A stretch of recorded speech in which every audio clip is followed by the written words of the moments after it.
Hey, what's up, y'all? This is Case, and you're watching Where You Been right here on MadameNoire.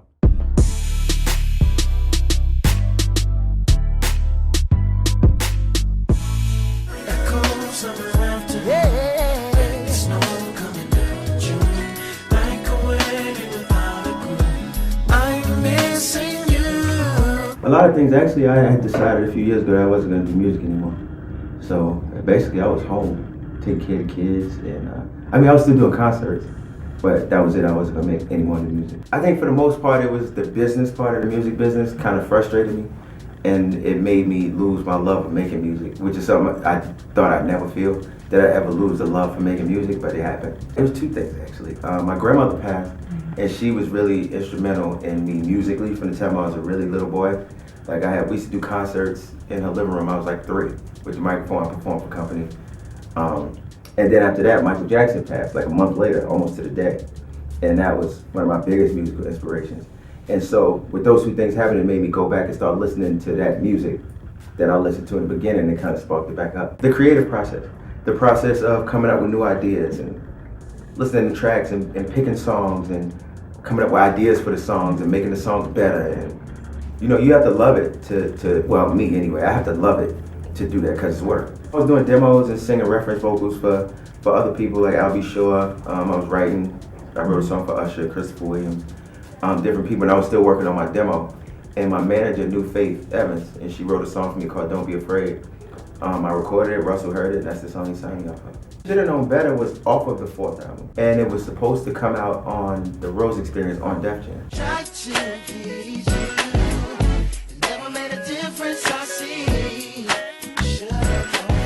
After Should've Known Better came out, I kind of, I guess you could say, got into it with Def Jam, and we went through it for a couple of years, and then I decided I was leaving.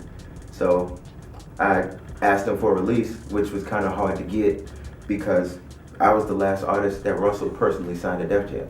So they was like, well, we're not gonna do that. And so we went back and forth with that. And in the meantime, once I got my release, then I had to find a new home. And then once that was done, I had to work on new music. I don't know if it was the best place, but it was where I was supposed to be. I don't think anything happens by accident. So I mean, of course, there probably were better places to be. But I mean, that could be with anything in life. I think that I was where I was supposed to be when I was supposed to be there. No, mine was actually all right. I mean, as they go, I didn't really get a bad deal like that. I mean, of course, it wasn't as good as I would have wanted it to be, but I knew that when I signed it. Like I said, it was my first deal, and I'm like, okay, I'm gonna use this as a stepping stone. And once I got through the first deal, by the time I got to, I think the second album, I just went and was like, okay, we need to renegotiate. And then I got the deal I wanted. So yeah, I didn't, because I knew what I was getting into. I think a lot of people signed those bad deals thinking they was something else, but my eyes was wide open. That was my first time like doing it and seeing my dream kind of come to life in front of me. So, you know, I was having fun. I did it all, twice.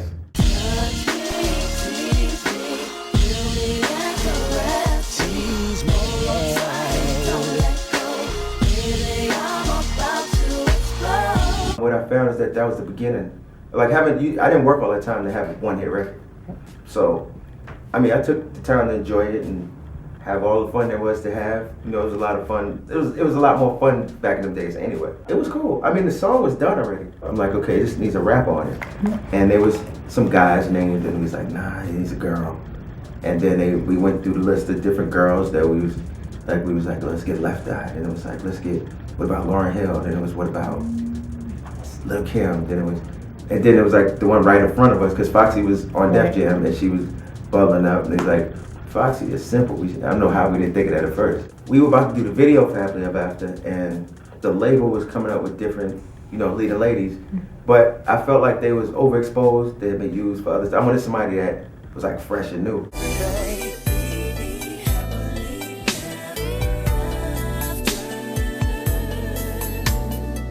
As they're going through their list of people, I'm like, nah. And then I remember their video for No was out. So I'm like, I want her. So basically, we called. It's like, we want you to be in this video. They asked to hear the song. We sent them the song. She loved it. She was like, all right, cool. Flew up and we did it. Her and Kelly came up. It was a 3-day shoot. We hung out, knocked it out. There wasn't too many people, I guess.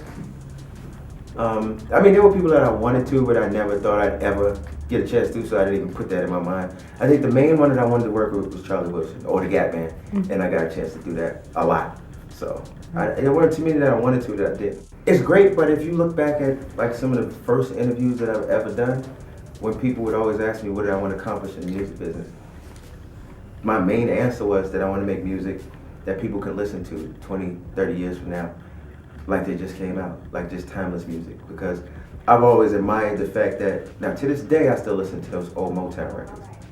And back then I was still listening to them, and I'm like, that's what I want.